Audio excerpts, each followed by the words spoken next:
This video is brought to you by SoccerPro.com, bringing you everyday low prices with no membership fees. Be sure to use coupon code SR4U at checkout to receive $10 off any order of $100 or more. Hey guys, Josh from SoccerReviewsForYou.com, bringing you my review plus on-feet video of the brand new Adidas FreeFootball Boost Indoors in the Messi colorway variation.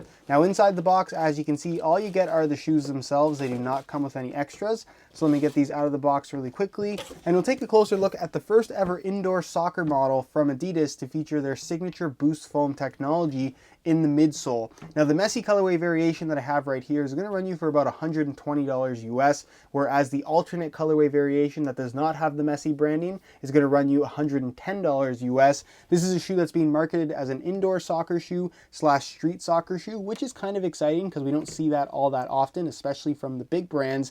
And it obviously incorporates their Boost foam technology, which is the most significant inclusion in the Adidas FreeFootball line that we've seen in the last couple of years. So in today's video, we're going to go over all the details, talk about all the tech specs, how the Boost foam actually impacts the overall performance, talk about the sizing, of course, and come to the conclusion as to whether or not these are worth the money and worth a look as your next pair of indoor or street soccer shoes. So if any of that interests you, please stick around. And with that being said, let's get right into the review. To start things off, let's talk about the colorway and the general aesthetics of the new FreeFootball Boost. Now, as you can see, Adidas has opted for a very simple design here. This is the Messi colorway variation, which is predominantly black on black with the white Boost foam midsole. The only Messi branding that you're going to find on the shoe is very minimal. It's right here on the back of the heel in the form of this little kind of metallic silver badge. You're going to find Messi's logo one more time there on the insole, and that's pretty much it. That's what you're paying $10 extra for.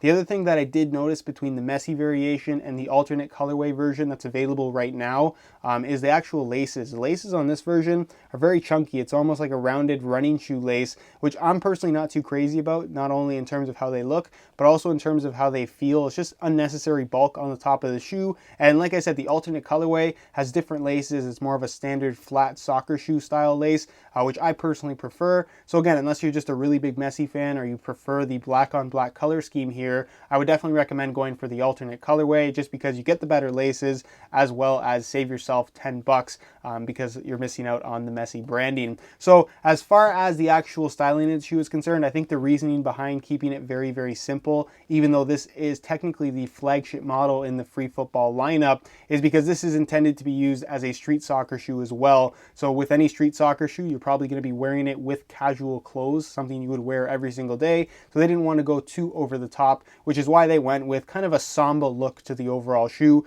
3 stripes down the middle on either side, the leather at the front, the mesh at the back, and again, just a very simple, clean looking shoe overall. It's nothing too exciting, which I think is probably not the best in the long run as far as sales are concerned, but for people who are looking for something more subtle, they'll probably appreciate the simple design that Adidas has given us here with the FreeFootball Boost. But leave your opinions down below in the comments. Do you love it? Do you hate it? Why or why not? And with that being said, let's get into the tech specs and overall performance of this brand new model from Adidas. As far as performance is concerned, I'm really happy with the FreeFootball Boost as a whole, but I honestly think it could have been that much better, and I'll explain why in just a second. Now, to start things off, let's talk about the Boost foam midsole before we actually get into the upper. Now, Boost foam, for those that don't know, is a foam that only Adidas has at this point in time, and it is more or less scientifically proven to be the most responsive foam used on any kind of footwear currently out there on the market. And the only reason why I'm saying that as a fact is because I've used it myself on various different shoes, and honestly, there is nothing like it out there on the market. It's the most responsive foam cushioning system that money can buy. Obviously, it's been implemented in various ways on a variety of different types of shoes and stuff like that, but in the form of an indoor soccer shoe, I think they actually implemented it quite well. Now, in terms of what Boost foam actually is and what makes it special, you can see up close it has the appearance of styrofoam. I can assure you that this is not styrofoam. Instead, it's these little capsules that are made out of a plastic material different than your standard running shoe foam or soccer shoe foam. And what's great about these is it takes those little capsules, they fuse them all together, and when you put any kind of weight or any kind of pressure on the foam, it compresses each individual capsule, and because they're smaller capsules as opposed to one large chunk, it bounces back and it has that responsive sensation. It springs back to its original shape. It doesn't really compress or wear out or bottom out, as people like to say, when it comes to foam cushioning systems. And it's just extremely durable. You get a very consistent, bouncy, springy sensation from this type of a foam midsole in comparison to any other foam that I've personally ever used. It really is a unique sensation, and it works tremendously well in the form of an indoor soccer shoe. So you can see the boost foam is fairly minimal, but you're not sitting directly on the boost foam itself. So the sensation is not to the same extent as what you might find from a shoe like the Adidas Pure Boost, for example, one that I have actually reviewed on the channel. I'll leave an annotation on screen if you want to go ahead and check out that video. That is a shoe that really does show off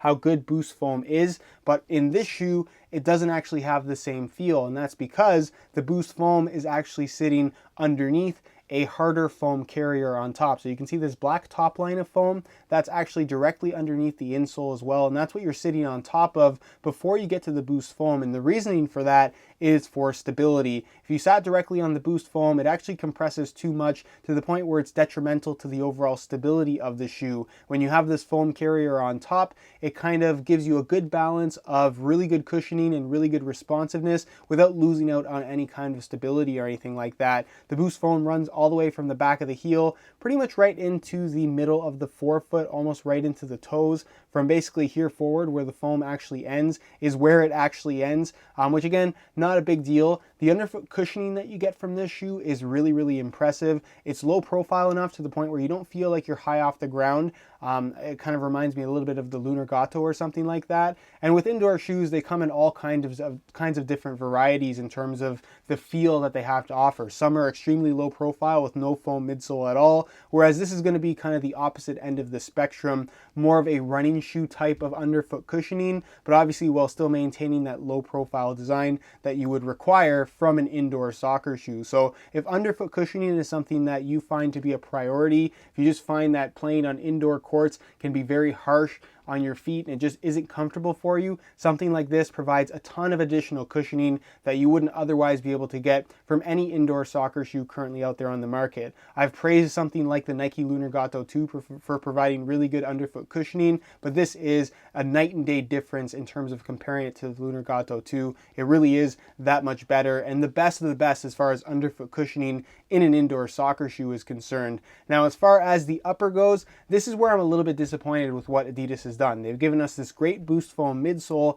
but the upper almost feels like an afterthought. They really could have done a lot better in my opinion, especially considering the $120 price tag of this particular shoe. Now, as an example, just for the sake of comparison, I have the Adidas Mundial Gold, which is honestly one of, if not my personal favorite indoor soccer shoe to use. This shoe retails for $95 US, and you can get them for less more often than not. This shoe features an entirely kangaroo leather upper, really, really high quality. You can see how soft and well broken in it is. It just provides a phenomenal touch on the ball. With the FreeFootball Boost, they've given us what they describe as, and this is actually what the tech specs say, a leather-like upper. Now, just based on how it feels and how it looks, I definitely would guess that this is hybrid touch or something like that. But to describe it as a leather-like upper, not give us any kind of specific synthetic material, it may not even be hybrid touch because they didn't say hybrid touch.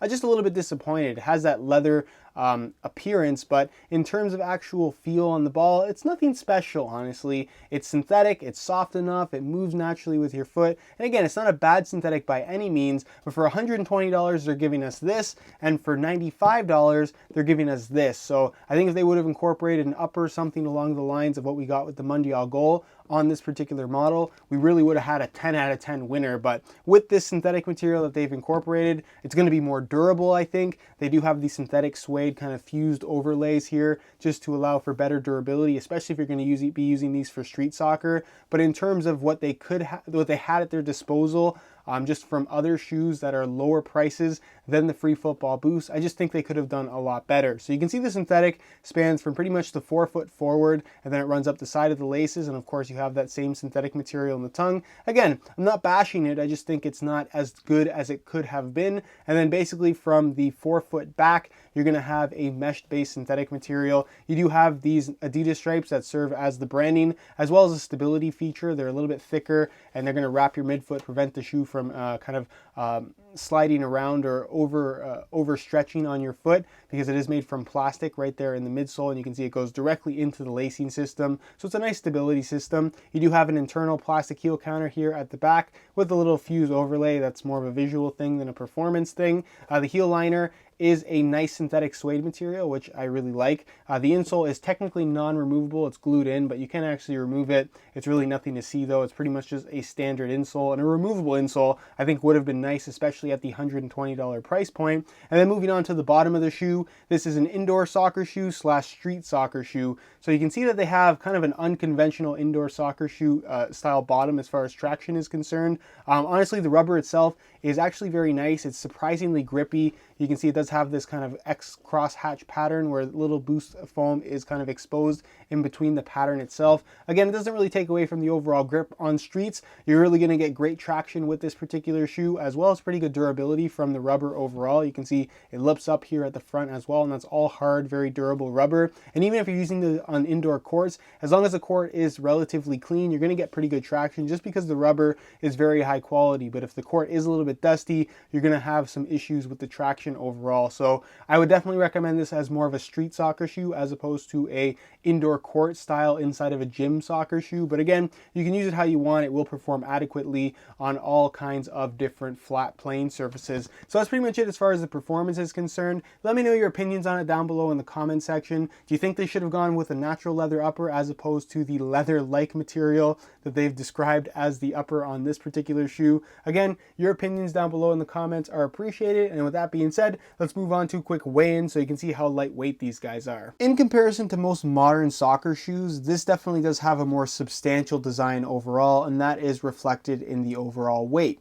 So I'm going to weigh this pair for you today in real time. Keep in mind this is a brand new pair in a size 9 US. I'm going to throw it on the scale, and you can see that they weigh in at 9.95 or 10 ounces exactly. So in comparison to something like the Elastico Superfly, which is going to weigh in closer to 7 or 8 ounces in the same size, like I said, these definitely do have some more weight, some more bulk to them. But of course, you're getting that supreme underfoot cushioning that is pretty much unrivaled by any other indoor soccer shoe at this point in time. So if underfoot cushioning is important to you, I wouldn't worry about the weight too much, because they don't feel heavy on your feet by any means. They're actually very, very comfortable. They just aren't the lightest indoor soccer shoe that money can buy. All right, so here's a look at the FreeFootball Boost on feet. And in terms of how these things feel out of the box, they're actually very, very comfortable. You will immediately notice that these do have a lot of underfoot cushioning for a pair of indoor shoes, but at the same time, they definitely do sit slightly higher off the ground than most really low profile indoor soccer shoes. So if you're comparing these to the Elastico Superfly from Nike, for example, it's gonna feel like you're on stilts.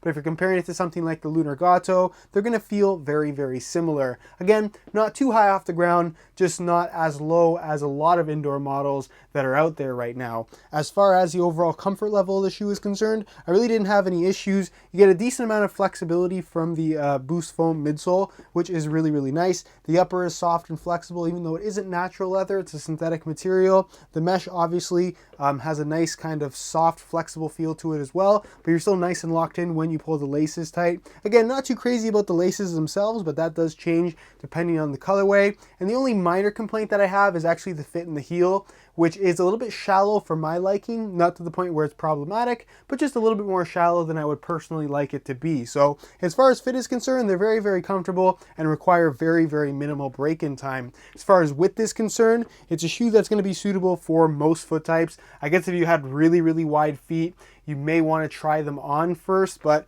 for most people, these should fit you quite comfortably. It's by no means a narrow shoe, and you are going to get some decent stretch out of that synthetic material at the front, while the midfoot mesh areas where the Adidas stripes are located isn't going to stretch at all. So I would say that these will definitely fit 99% of people out there. As far as sizing is concerned, I'm wearing my usual size 9 US here, and the fit and the length is absolutely perfect. They do have a nice snug fit if you go true to size. So if that's what you're looking for, I'd recommend going true to size personally in the FreeFootball Boost. All right, guys, that's it for my review of the Adidas FreeFootball Boost indoors. I think that Adidas has definitely given us a really solid package with this shoe overall. It's very different in comparison to a lot of popular indoor models right now in that it isn't as close to the ground. It doesn't necessarily provide that same low profile sensation that a lot of people enjoy. But for those people that want more impact protection, they want that underfoot cushioning sensation, then no shoe does it better right now than the FreeFootball Boost. They've incorporated the Boost foam really, really well in the form of an indoor soccer shoe, in my opinion. And the upper actually is pretty good too. It's a comfortable shoe.